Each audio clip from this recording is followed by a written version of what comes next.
Hey everyone, I'm the Book Guy, and today we're going to talk about the Witcher series. We are going to answer the big question, is this series worth reading? Now, oh, hold up, Kronk. Oh, you again. Didn't I kill you in the Game of Thrones video? You do not need to introduce The Witcher. This book series has sold 50 million copies. It's done a trilogy of games, the third of which was considered one of the best games of all time, and the Netflix adaptation is one of the biggest TV series of all time. This is a household name series. I know it's popular, but a lot of people haven't read the books. They want to know if the books live up to the hype. Hang on, you haven't watched the show or played any of the games. Yeah, I know, but I'm the book guy, right? I talk about books, I read books, so we're going to see if the books can stand on their own merits. But you can't do a comparison between the books, the games, and the show, so what good are you going to be? Oh, geez. You're right. What are you doing? Sulking. Wait, aren't you going to kill me? Fight back? Do anything? No, I'm sulking. Because that's what the Witcher does. Oh. How long is this going to last? For all 8 books!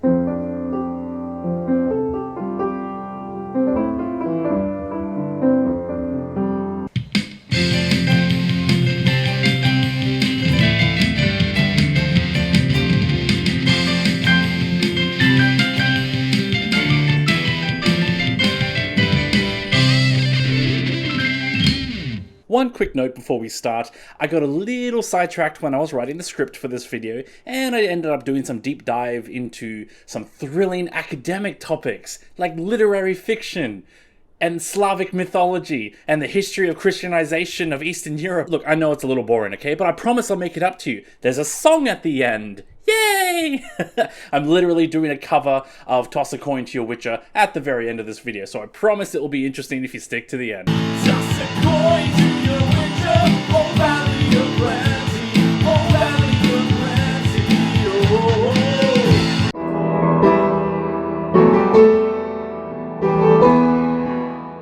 Geralt of Rivia is a Witcher.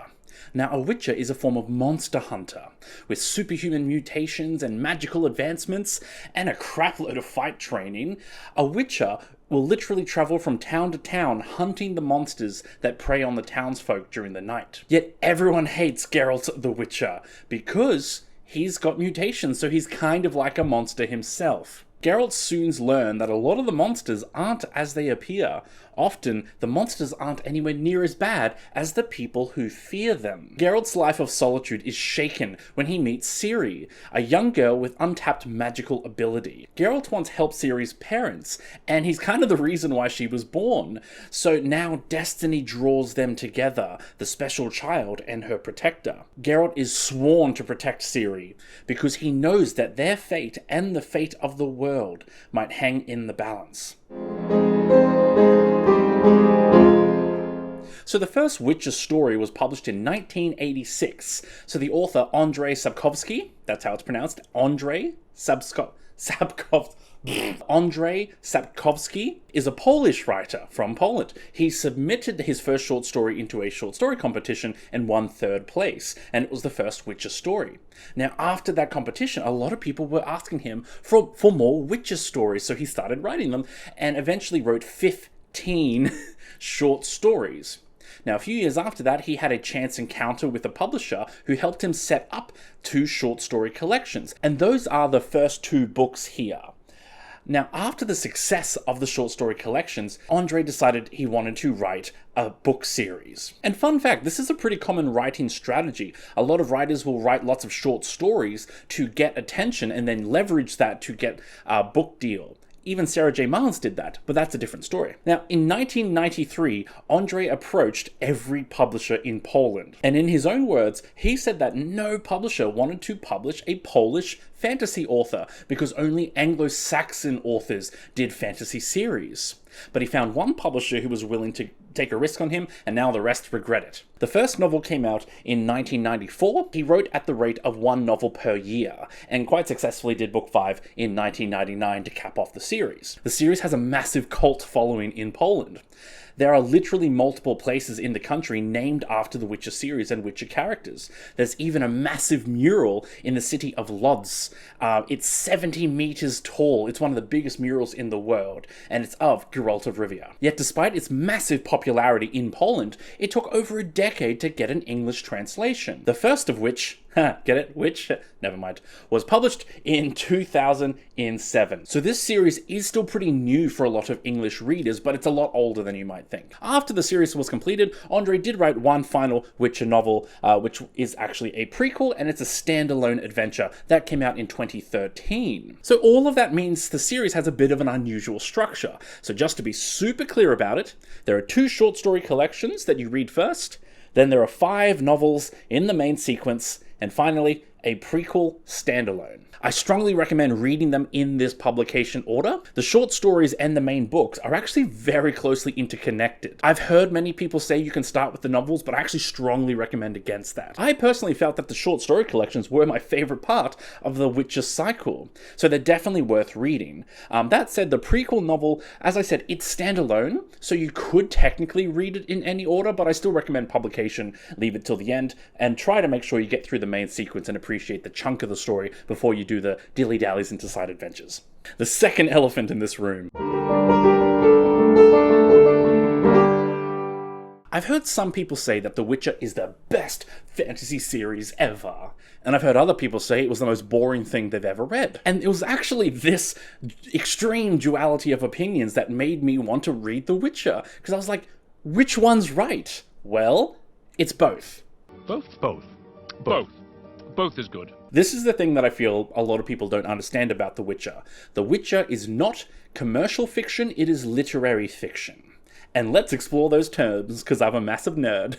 So most of the fantasy market is commercial fiction, or sometimes called genre fiction. Now that's just an industry term, but it's usually referring to books that are designed for mass appeal, so that you can sell lots of copies and make lots of money. Genre fiction will normally have a lot of tropes or familiar structures that we're used to, like the chosen one or the hero's journey, and there's usually lots of explosions and flash and big battles and showdowns.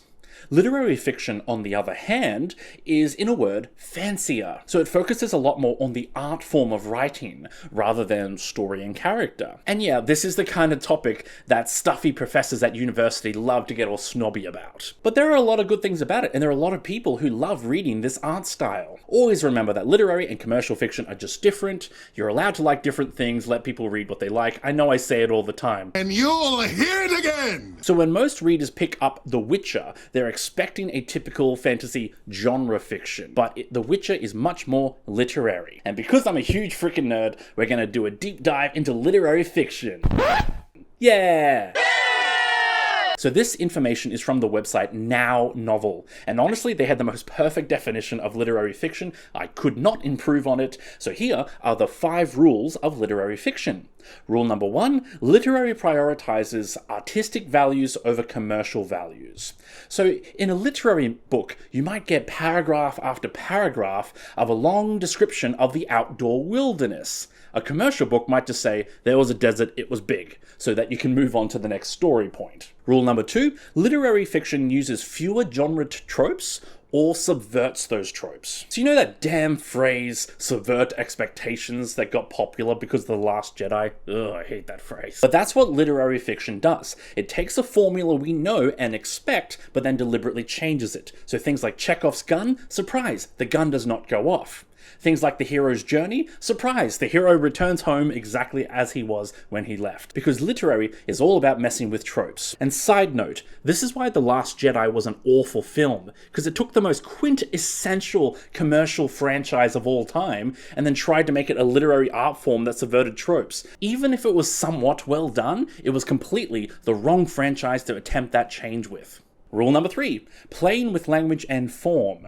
So literary writers have a lot of fun with language. So a clear example is the story The Curious Incident of the Dog in the Nighttime. So this book is written from the point of view of a character with a mental disability who's trying to solve a local crime. Now the language and form in this book is pretty intense, and it can be a little bit hard to read, but the art form really shines here because it depicts the thought process of a disabled person, and you get really fun interactions such as where the main character can't read the moods of the people around them, but the reader can. It's a brilliant experiment on language and form. Rule number 4, literary refers to other stories, often in the form of myth or fairy tales. So this can mean a literary book will reference Goldilocks and the Three Bears, or the story itself might mirror the Goldilocks trope, such as an intruder breaking into someone's house, stealing exclusively the child's things, and then fleeing when they get caught. So literary fiction has a lot of tie-ins and parallels to other existing works. The technical term is called intertextuality. And rule number 5, literary emphasizes style and aesthetic over plot and character. So imagine a movie that has a really interesting art form and every shot is beautiful, but you have no idea what is happening with the story. So basically any film by David Lynch. This is where the film is just beautiful to look at, and it's really good filmography, but the story and the characters are just completely flat and in the background. And I know, my bias is showing here. I do massively prefer commercial fiction, personally. Okay, I know I got a little excited and went a little bit deep into literary fiction, but it's very important to talk about it up front because you need to know all 5 of those literary rules apply to The Witcher. And that's why I wanted to talk about it, so you know what to expect from this series. So if you're picking this up expecting a usual fantasy series that has all the genres and tropes that you're familiar with, you're going to be disappointed. But you shouldn't look for it because this subverts those in very interesting ways. You need to know what you're in for. So many people get bored or frustrated with the series because they want more battle scenes or more of those genre tropes they're used to. But others will find it thrilling because it's so unique and the art style is so rich. That truly does make The Witcher stand out in the fantasy market. So remember that The Witcher is not trying to follow tropes that you're familiar with, it is intentionally messing with those tropes. Andre uses his art form to showcase some brilliant writing and gorgeous prose. Often that means, yes, the story is a bit slower. Speaking of. Okay, let's actually talk about The Witcher. Man, I'm lucky you guys put up with my ranting. So let's look at the short stories first. So many of these are retellings of classic fairy tale tropes. So remember literary rule 4, refer to older works? This is massively on show here in the short stories. The common theme here is that beauty is only skin deep and we shouldn't judge people by appearances. So basically, Shrek. The short stories are retellings of a lot of different fairy tales. So we have Beauty and the Beast, Little Mermaid, Cinderella, Hansel and Gretel, Rumpelstiltskin, Snow White, the Snow Queen, and many more. I'll just say etc. I find these retellings fascinating because there's a strong implication in text that all of these stories originally came from Geralt of Rivia, and that the stories have been changed in the years since by people who try to make them a little bit more friendly or appeal to human urges a bit more. It's a fascinating way to look at it. There is also in-world consistency between the short stories. So yeah, the short stories are all pretty standalone, but it does introduce reoccurring things such as locations, the abilities and powers of the Witcher and Witcher lore, etc. So it is a really good introduction to the entire world as you're going through the short stories. It's all still relevant later. It doesn't get retconned in the novels now. Moving on to the novels, so the last short story in the second collection sets up that there's this big war coming. So as a bit of background, the world is known as the continent, and it used to be filled with all these non-human creatures. So elves, gnomes, vampires, werewolves, dryads, dwarves, etc. Then the humans came. Everything changed when the Fire Nation attacked. So for 500 years, the humans have been slowly colonizing this continent. Now in the novels, the Emperor of Nilfgaard is sick of the humans. So his empire has come up north, it is killing and burning in its way to reclaim the country that was once theirs. So all of us fantasy readers are thinking, oh boy, big war between humans and non-humans, this is going to be fantastic. Well, remember again, it's literary fiction, so it doesn't follow those tropes. The story actually has nothing to do with the war. I know. The war is almost entirely just the background for the story. The real story is all about Geralt and Ciri and him trying to protect this young, precious child who has a great ability. In fact, a huge portion of the series, and my god, I really do mean huge, is just all of these characters looking for each other and trying to find each other again. Now, it makes sense. So, war can very easily tear entire families apart. So, for example, in England during World War II, over 1 million children were evacuated out into the country to avoid the bombs falling on the cities. After the war, over 40,000 children were unclaimed. Because it is quite simply hard to find your family during a war and all that chaos. So that is very much the story going on here. Now, as for the prequel, so Geralt has lost his 2 swords. They were stolen from him, so he goes on a quest to go and get them back.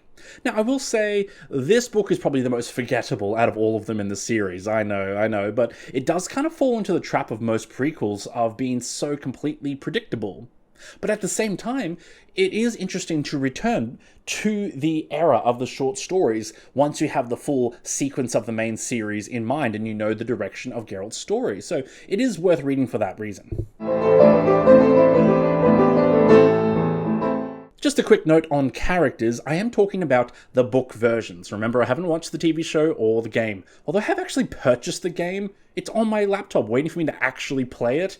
I know. So the characters might be a little bit different. So, first of all is Geralt. Our leading man is exactly what you might expect. He is absolutely no fun at all. So Geralt is one of those archetype heroes, where he's tall, strong, silent, and he loves to brood. Hence that sulking joke at the beginning. Now, it makes sense why the TV series cast an actor from the DC universe, because that's all they do there. Brood. But Geralt is truly a deep character. So he's a social outcast. He doesn't really have a family, not even in the witches themselves. So when he finally gets a chance to have more than that, he doesn't know what to do with it. He's been an outsider all his life. He doesn't know any different. So our leading lady, Yennefer, is awesome. So Andre did say from the start he was determined to make her non-stereotypical and not just have the female be there to please the fans. So that does mean she is quite antagonistic at times, particularly towards Geralt. She is not just a woman who's there to help the guy in the story. She is extremely active in the plot, has a lot of self-agency, and is involved in the decision-making process. So she's less like Princess Buttercup, who kind of stands by helplessly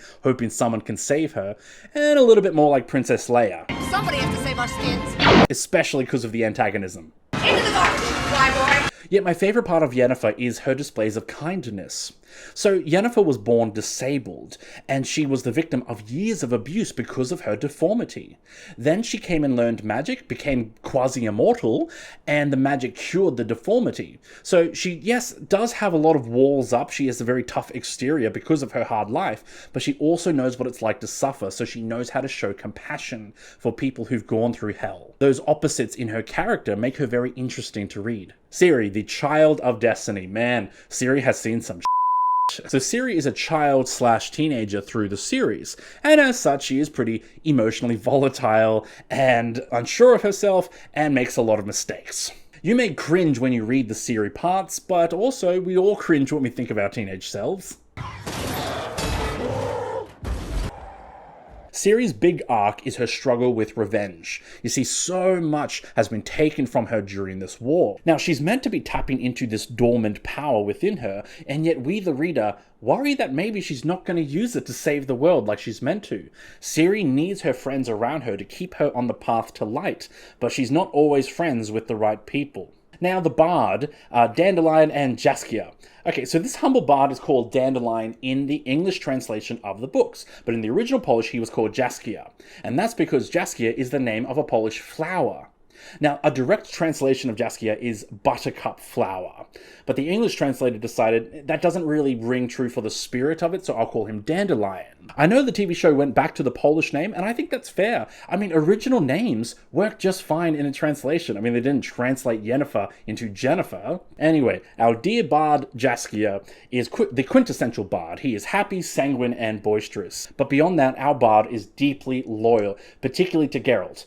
In fact, their friendship is all about the bard trying to teach Geralt that he's not alone and that it's okay to have friends because of the power of friendship. Not as wonderful as friendship. So together they make this wonderful, grumpy and happy comedy duo, and it's just a lot of fun and it's done very well. Man, people go nuts about the world building of The Witcher, and rightfully so. So most of the commercial fantasy on the market is based in a Western European mythology, whereas The Witcher is based on Eastern mythology. But even more specific than that, it is Slavic mythology. Ready for more academia? I'm gonna get sidetracked again. Here we go. We have no law to fit your crime. I promise I'm gonna make it up to you through song. Just a coin to your Witcher. Okay, so here's the thing. The Slavic people originated around modern-day Poland in the 5th century AD. They expanded further south, deeper into Europe, and across into Russia as well. Now, they had their own mythology and religions. A big part of it was the belief in the power of runes. So the idea was that there were spirits all through the earth, and all the spirits were connected, and essentially became one god through their connection. But people would summon these spirits through runes. It was common to inscribe a symbol on your house or on your possessions to summon the corresponding spirit to provide its blessing. So you draw a protection rune on the front door of your house to protect your family. Then the Christians came. Everything changed when the Fire Nation attacked. Christianity started to spread all through Europe, and it swallowed up every other religion, and in doing so, removed other people's history. So this is something that Neil Gaiman talked a lot about in his book Norse Mythology, in how Christianization removed a lot of the Norse mythology, so we don't know as much as we used to. This happened in a lot of different cultures. I won't go too deep into that, and that's not me showing restraint, that's me trying not to piss people off. But the gist of it was, the church removed a lot of the history of other peoples after they were converted. Now, sometimes it was done incidentally because they all just lived together and faiths commingled. Other times it was done intentionally through systematic removal. So Slavic paganism, as it was called, was slowly removed during the 8th to 13th century. That's why most fantasy books we have are in a Western European setting, and they mimic a post-Christianized society. The Witcher, on the other hand, is set in a world where Christianity never arrived. I know, the godless heathens. So all of that means The Witcher is filled with monsters that you've probably never heard of before. The entire Slavic mythology is completely new to most readers, myself included, so that reading The Witcher, it felt like literally anything could pop out of the shadows at nighttime. It was very fresh and exciting, a little scary. So there are all kinds of different monsters, different spirits and elements, and all of this magic can be summoned through runes. So it has deep roots in real histories and the mythologies of real people, and I encourage you to study it further. Now, I've heard people say that The Witcher was hard to read because of the translation. Now, personally, I didn't have any difficulty reading it with the language. I do think people call it bad translation when they're actually referring to the more literary aspects of it we mentioned earlier. The author, Andre, he actually claims to speak 15 languages. The guy worked as a translator before he started writing. This amazes me. I mean, I spent 2 years studying Spanish on Duolingo, and then I went to Spain, and I couldn't have a single conversation. Foi moi vergonzoso. So Andre has actually read many of the translations himself, which is really cool, although he hasn't been involved in the actual translation process. Now, he did say some of the translations are terrible, some are true to the spirit. So it's kind of a bit mixed. But I didn't find a comment on any specific one. I couldn't see his opinion on the English one, and I think he's been tactful about it. So I can't say whether it's accurate to his works, but I do know that it works very easily in the English language. But maybe I'm not the best person to comment on that. When I watch anime, I watch it in the English dub. I know, I'm a filthy dub watcher.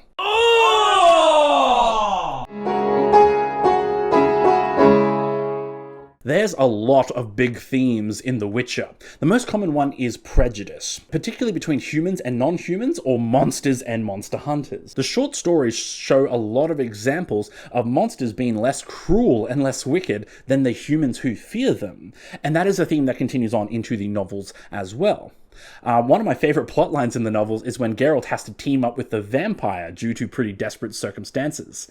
And these two would normally be enemies. The big idea is that beauty does not necessarily lead to morality. There is a major difference between them. It also shows the pointlessness of judging someone by their appearance. Morality is also a pretty big deal in this series. The Witcher subverts that classic hero trope in a big way. So Geralt is not the hero who saves the day and is praised and loved by everyone. He is an outcast. He tries to save the people despite their own stubbornness and refusal to accept his help. Sometimes he slays the monster, other times he helps the monster escape from the stupid people. Even in the war between the humans and the non-humans, Geralt struggles to choose a side, because they both kind of have a right to live on this land. The final big theme here is destiny.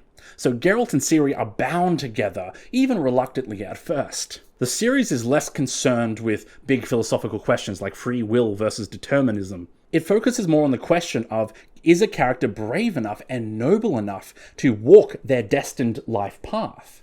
So Ciri has a big destiny, whereas Geralt's role is to support her, so you might argue that he has a smaller destiny. Are they both brave enough to accept this? Can Ciri handle something so monumental and impossibly large? And can Geralt handle something where he doesn't have the fame and glory and the heroism and he's in a supportive role? And it poses the question to us as readers. Are we brave enough to take on a destiny that may be different to the one we envisioned for ourselves? Now, at first glance, The Witcher may look like a little bit of a stereotypical male escapist fantasy. So male author, male lead, and a ton of hot women. But very quickly, you see an abundance of women who have self-agency, intelligence, competence, and power. When someone asked the author about it, Andre did say, "Of course, because this is how it is in real life. Women are, and always have been, stronger than men." Strong words, and Andre actually backs this up in how he writes the series. So Geralt is a strong warrior, and yet his role in the story is to guide and mentor and nurture Ciri. It's not his battles that make him strong, it's his lending of his strength to others. It's very healthy masculinity. Love it. So women have a huge role in this magical world.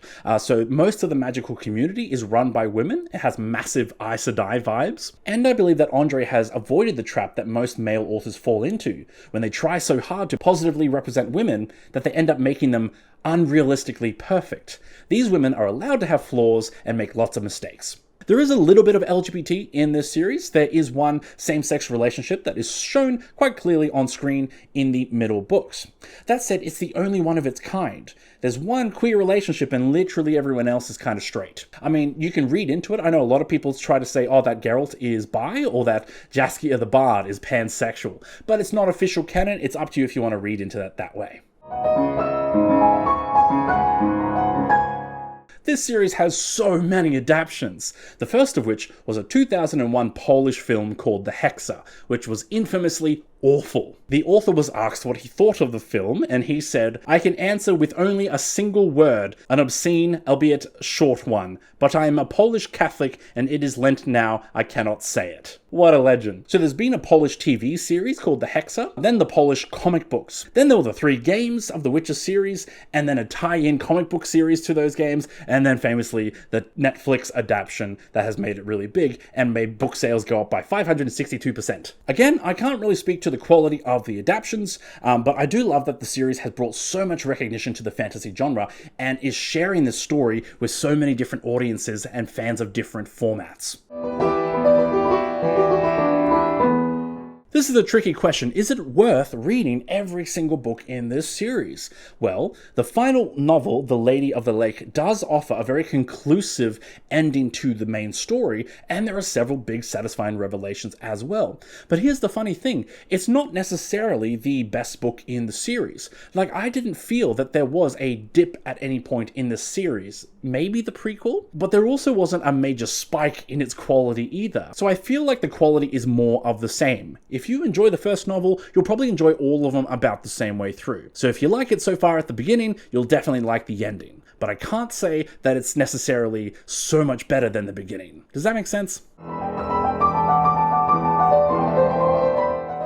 How much should you try? Okay, another tricky question. The short stories are really good. Again, they were my personal favorite part of the series, and I strongly recommend starting with them. But they are different to the novels. So if you want to know if the novels are good, I do recommend reading the first one, Blood of Elves, and as I said, they are all of a pretty consistent quality, so the Blood of Elves is a good example. If you read a short story collection and a novel, you'll get a good sense of whether the whole series is right for you. Keep in mind too, they are pretty short books, most of them around the 300 pages marks, with the last 2 being between about 400 and 500, but they're still pretty easy to get into. Okay, that was The Witcher. I hope you know now if this is the right series for you. I'm about to do some music, so just a few quick housekeeping notes here. Next week I'm doing Earthsea, and the week after, The Dark Tower.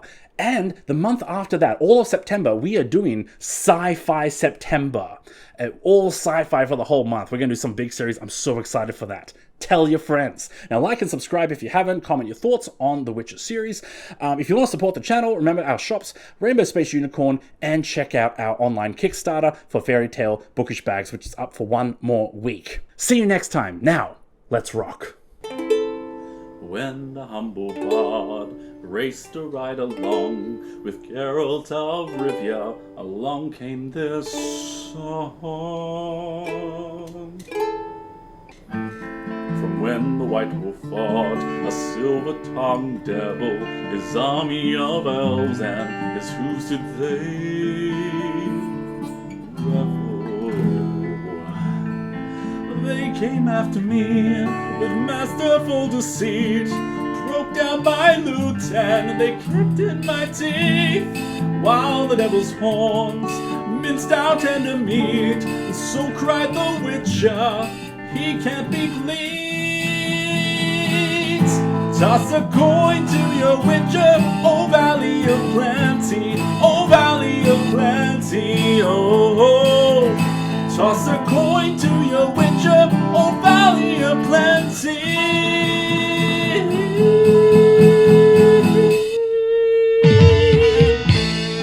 At the edge of the world, fight the mighty horde that bashes and breaks you and brings you the more.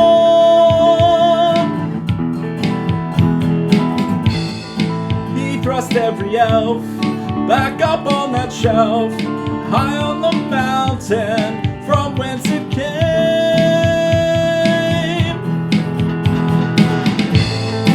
He wiped out your pest, got kicked in his chest. He's a friend of humanity, so give him the rest. That's my epic tale. Our champion prevailed, defeated the villain. Now pour him some ale.